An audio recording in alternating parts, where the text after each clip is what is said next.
O bug do milênio foi um medo e um perigo real que muita gente da minha geração viveu no final dos anos 90 e ao mesmo tempo temos toda uma nova geração de adolescentes e adultos que não passou por isso e, pelo contrário, vive imerso numa quantidade enorme de tecnologia que para nós era imaginável na época.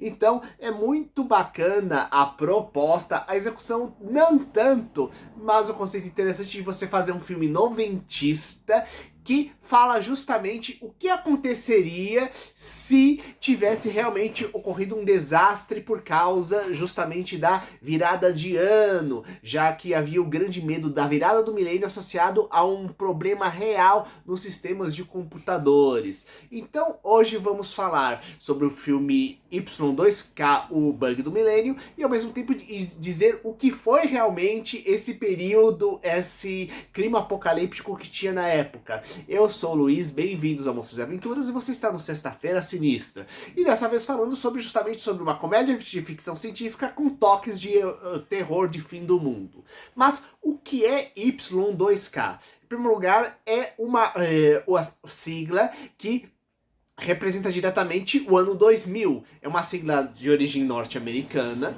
sendo que o Y é de year, ano, 2 é justamente o número 2, e K pelo fato da letra K representar 1000 em vários sistemas de medida. Tipo, 1 quilômetro são 1000 metros.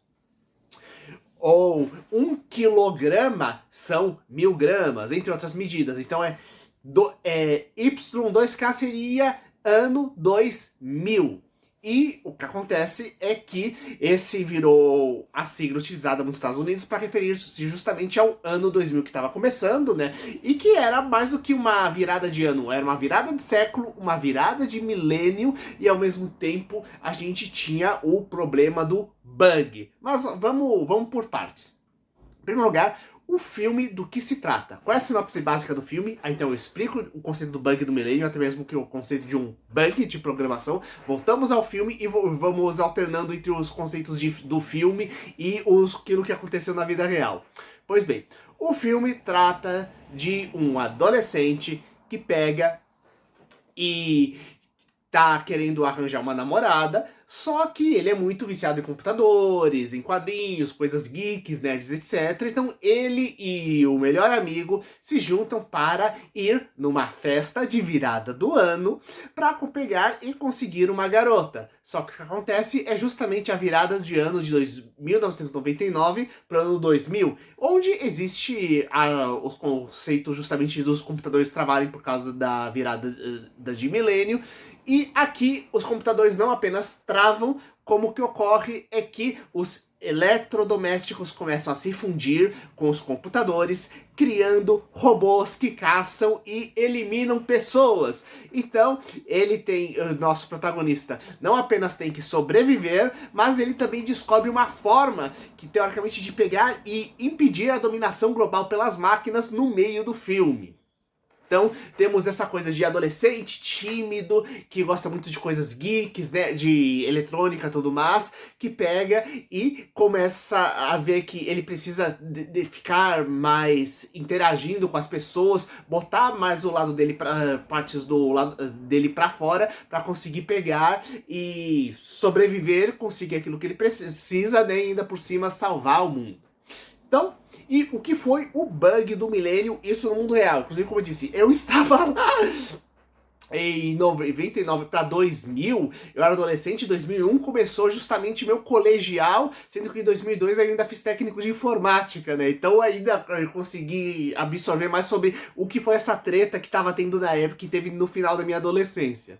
Pois bem, a ideia básica é que computadores existem desde o finalzinho da Segunda Guerra Mundial, pelo menos da forma como a gente conhece, e foram progressivamente ficando cada vez mais potentes e usados em cada vez mais coisas. Afinal, um computador, a principal característica dele é que ele consegue lidar com uma quantidade absurda de informações. Então, sistemas que têm muitas informações ao mesmo tempo ajuda muito você ter um computador mesmo quando eles não são tão potentes. Então, quando você tem, por exemplo, uma cidade inteira e quer ter o cadastro de todo mundo por algum motivo, por exemplo, você é uma empresa de água e tem que distribuir água para todo mundo, eletricidade, esgoto, quando você é uma empresa que produz qualquer coisa em grande quantidade, né? Então computadores nesse processo eles são ótimos. Então muitos sistemas, inclusive sistemas de governo, passaram a pegar e usar cada vez mais os computadores. Porém, o que acontece?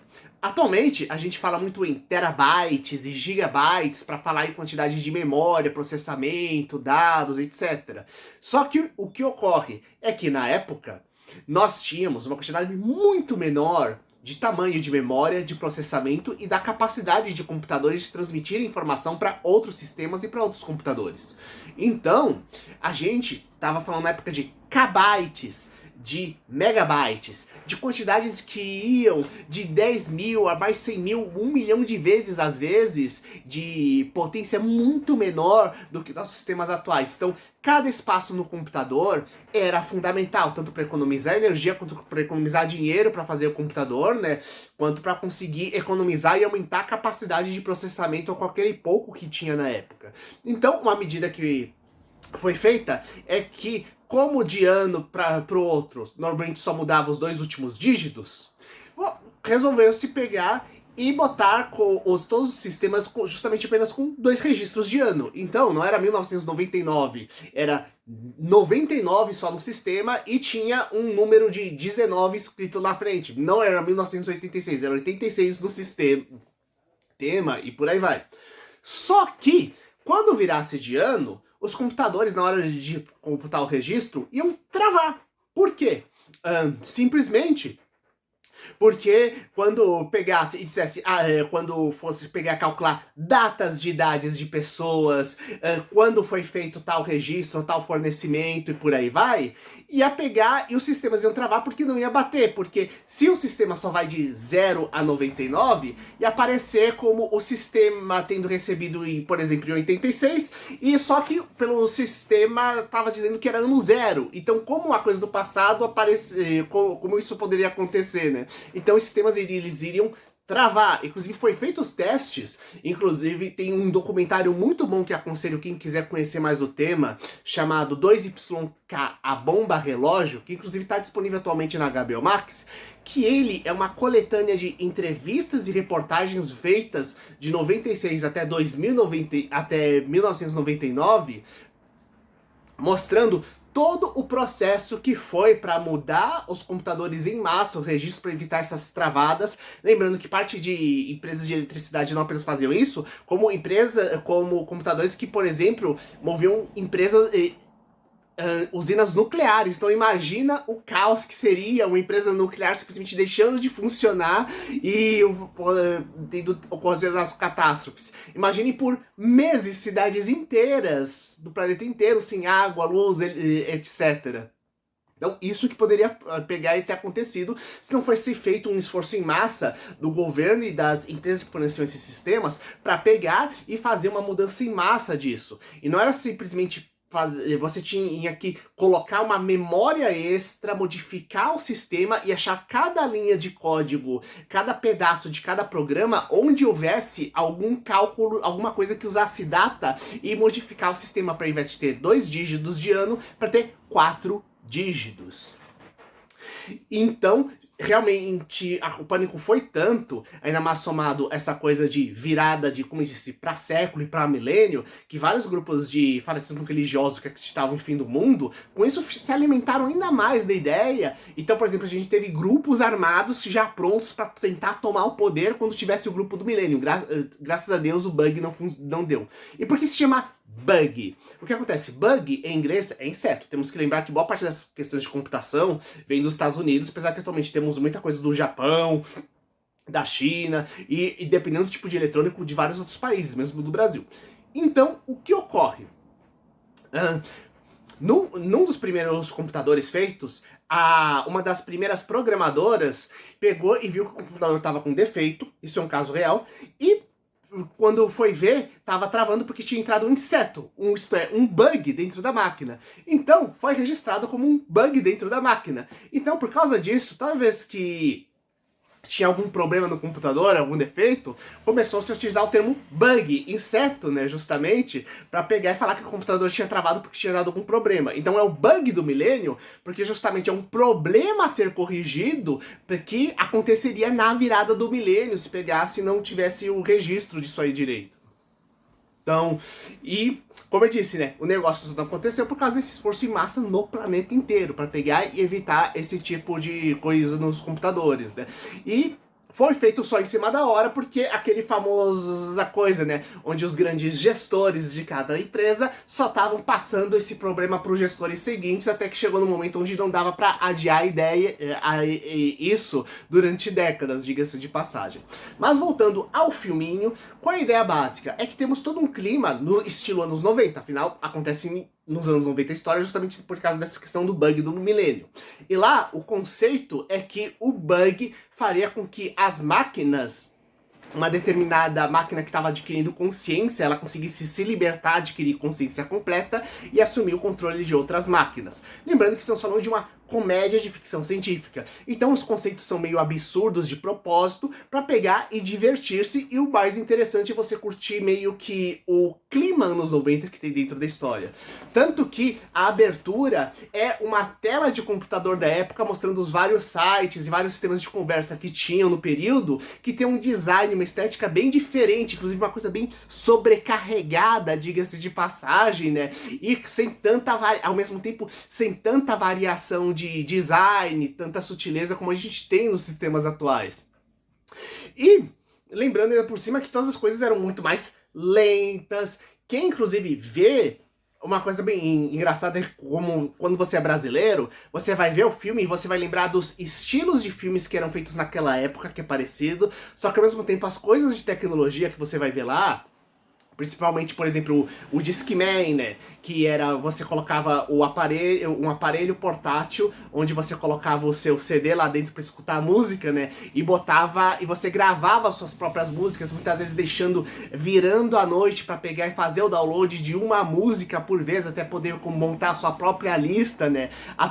Enquanto atualmente você, em um clique, você monta a sua playlist em alguns minutos no YouTube para escutar em qualquer lugar, sabe? Não, aí era do tipo, você passava noites fazendo o download de cada música para depois você pegar, gravar um CD, torcer para dar tudo certo, né? A gente falava queimar o CD na época, tanto que tinha um programa chamado Nero, em homenagem justamente, fazendo uma brincadeira justamente com o imperador de Roma, né? Para pegar e que supostamente tinha botado fogo em Roma, né? Mas então, justamente, esse programinha que pegava, justamente queimava o CD, né, pra, na verdade, gravar, e você torcia pra não dar nenhum problema na gravação, porque senão você inutilizava o CD, né. E atualmente a gente tem na onda dos pendrives ou transferir tudo do sistema de nuvem. Não, na época era disquete e CD pra fazer qualquer coisa. Algumas vezes, tendo que você quer instalar um programa no computador, você fica durante 1 hora tirando e colocando os vários disquetes ou os vários CDs que fazem parte daquele programa para todo ser montado e estruturado dentro do PC, por exemplo, né? Então temos vários desses objetos, interações que tem lá dentro, sabe? Tanto que uma das capas do filme, uma dos pôsteres, é justamente trazendo um disco que é usado no filme, onde está escrito 2YK, que é a trilha sonora que os heróis compuseram justamente pro bug do milênio, né? E uma coisa interessante é que tem muita música diegética no filme, isto é, música diegética é quando a música que tá tocando pros personagens do filme, por exemplo, estão tocando... Quando o personagem tá você escuta a mesma música que o personagem tá escutando naquele momento. Isso acontece de duas formas no filme. O personagem... ele tá pegando, realmente tocando alguma música, inclusive é mostrado que eles estão na festa, estão indo pra algum lugar botando a trilha sonora pra pegar e deixar melhorar o clima quando estão tocando, né? Ou 2, a música que tá tocando na cabeça deles, isto é, a música que eles gostam, que eles imaginam que seria a melhor trilha sonora para aquele momento. Então, isso ajuda sempre você ser colocado dentro da cabeça dos personagens. Por outro lado, os personagens são adolescentes meio tontos, justamente daquele período. Então não espere umas coisas muito inteligentes. Pelo contrário, quando a gente tem o bug acontecendo, Uma coisa que é bem engraçada é que você vê que parte do pessoal morre não porque as máquinas foram atrás, que sim, as máquinas elas começam a caçar as pessoas, mas também por causa das pessoas que foram muito impulsivas, sendo se jogando em cima das máquinas e virando purê no processo, seja porque resolveram se exibir para alguma pessoa e acabaram se acidentando e falecendo no processo, sabe? Então mostra muito a questão de a falta de controle da impulsividade levando justamente a coisas trágicas da história. E essa segunda questão que eu falei da tecnologia da época, tanto que, por exemplo, muito aquilo que tem uma das coisas mais divertidas e mais bem feitas que se tem é o design dos robôs, que eles começam pequenininhos, né, que são muitas vezes objetos eletrônicos da época, como por exemplo um aparelho de secar cabelo e um Tamagotchi, um bichinho virtual amarrado com uma série de fios formando uma máquina do mal, por exemplo. E o negócio vai acrescentando outras máquinas até formar um robô humanoide bem maior, com computador, e o computador é um daqueles de tubo, sabe? Porque não era a era das telas planas ainda ia chegar, sabe? Então aquele computador que é toda uma caixa, o monitor do computador, época do mouse de bolinha, né, que hoje você tem aquele mouse que inclusive algumas vezes nem tem cabo, né, que comunica via Wi-Fi do computador, mas na época não, você sempre tinha um cabo do mouse com o computador e o mouse tinha uma bolinha embaixo para detectar os movimentos, sabe? E também da hora você ver as coisas, tecnologias da época aparecendo, formando esses monstros, caçando os personagens e aquilo que acontece que justamente as melhores cenas são justamente isso. As cenas onde isso não tá acontecendo são justamente as mais chatinhas e com umas piadas não das melhores, sabe? Normalmente os personagens conversando, só que sem muita profundidade do que tá acontecendo. Tipo uma batalha de rap, só que o rap é meio ruim que é tocado, sabe? E como eu falei, né? As melhores partes são justamente as máquinas perseguindo interagindo com os humanos. Seja perseguindo eles, inclusive tendo algumas cenas meio gore por causa disso, que são muito bem feitas, ou os humanos tentando reprogramar as máquinas para poder pegar e desconectá-los justamente desse grande computador do mal. E aqui a gente vê, e aqui temos dois personagens auxiliares que são bem interessantes, né? Um é o melhor amigo do protagonista, que inclusive é feito pelo Julian, que é um dos atores que faz, inclusive, um dos adolescentes do Como Treinar Seu Dragão, do filme live action. Então, assistam Como Treinar Seu Dragão, que tá muito bom o filme, mas aqui no Y2K, ele faz um melhor amigo muito divertido e ao mesmo tempo extremamente afobado, tentando estimular o amigo pra pegar, sair pra fazer as coisas, né? E ao mesmo tempo o protagonista ele tá afim de uma garota, só que aquela coisa, a garota é aquela que todo mundo da escola quer, só que ela tá namorando o cara que é o líder do time esportivo da escola. Só que a garota é interpretada ninguém mais ninguém menos pela Raquel Zegler, que é a mesma que faz a Branca de Neve no último filme justamente da Disney, né? E ela faz um personagem razoável, né? Porque tem essa cor, você vê que ela não é uma patricinha. E aquilo que ele gosta nela, inclusive, não é simplesmente porque ela é bonitinha, ela acha fascinante todo o dom e capacidade que ela tem com informática, que é fundamental para a história, e coisa que é ignorada pela maioria das pessoas. Então, parte da história envolve ele ser legal com ela, justamente porque ele admira muito uma capacidade que ela tem intelectual e que é diminuída pelas outras pessoas que ela tem, sabe? Então é bem bacana, inclusive isso é fundamental, inclusive para poder pegar até o contra-ataque dos humanos contra as máquinas dentro dessa história. E indo um pouquinho para os bastidores, né? Esse filme, ele não é muito comentado, porque ele não fez lá muito sucesso. Inclusive, ele é um filme da A24, a mega empresa feita mais por filmes mais conceito, mais cabeça. Inclusive, no ano anterior que ele foi lançado, é o mesmo onde tivemos Homem dos Sonhos, aquele do Nicolas Cage que eu adoro, onde ele é um homem que descobre que involuntariamente ele começa a aparecer na mente das pessoas quando elas dormem.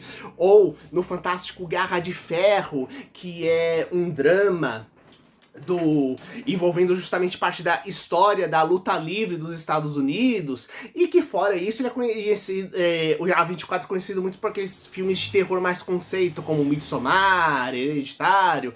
Então, e numa comédia de terror, realmente é um ramo meio inusitado, meio diferente da empresa. Porém, é interessante. É aquele filme que não é uma maravilha, mas também não é muito ruim. Sabe aquela história meio nota 6 que diverte? Então acaba sendo uma alternativa meio interessante para pegar e você assistir. Não é naquela obra-prima. E o que acontece, tem muitas piadas de adolescentes, de filmes de adolescentes dos anos 90. Então, muita gente não vai curtir por causa disso. Porém, as cenas envolvendo também todas as interações com robôs, eu acho que é aquilo que faz com que o filme seja minimamente divertido e dê pra pegar e curtir um pouco a obra. Eu, pelo menos, eu achei aquele filme nota 6, me divertiu, achei legalzinho e ajudou a abrir margem pra muita coisa, além de relembrar muita coisa que era justamente na época do meu final da adolescência e os filmes que eu assistia na época, inclusive com referências a vários, como Independence Day, Passageiro do Futuro, Hackers, Piratas de Computador, né? Então, tanto que uma coisa bacana é você achar essas pequenas referências que tem justamente aos filmes que envolviam computadores que tinham justamente na época dos anos 90. E vocês? Quais filmes interessantes vocês já viram do tema? Coloque aqui embaixo, compartilhe com seus amigos e até o próximo vídeo. Falou!